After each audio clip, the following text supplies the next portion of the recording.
Hello friends, कधी कधी ना चाट वगैरे खाण्याची खूप इच्छा होते, पण ते बनवायला तितकाच वेळसुद्धा लागतो।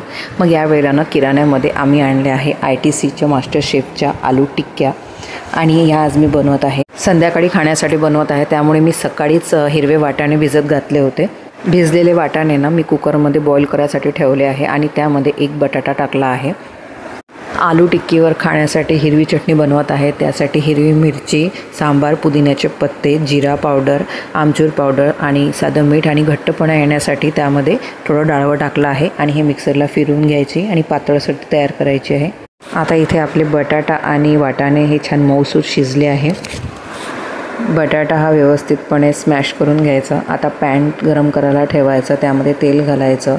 कांदा हा पूर्ण ब्राऊन होईपर्यंत परतून घ्यायचा। आलं लसूणची पेस्ट त्यामध्ये टाकायची।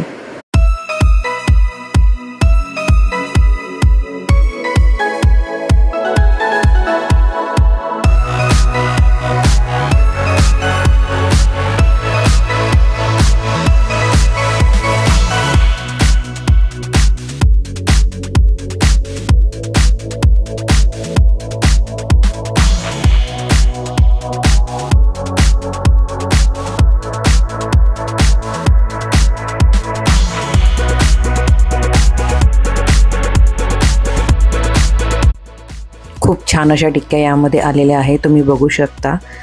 तेल गरम करून घ्यायचं आणि त्यामध्ये टिक्क्या सोडायच्या आणि मंद आचेवर त्या 2 मिनिटं परतून घ्यायच्या आणि त्या टिक्क्या बाहेर काढून घ्यायच्या। त्यानंतर पुन्हा गॅसची फ्लेम हाय करायची आणि तेल हे जास्त गरम झाल्यावर त्यामध्ये त्या टिक्क्या सोडून त्यांना पुन्हा डीप फ्राय करून घ्यायचं, म्हणजे त्या अजून जास्त कुरकुरीत होतात।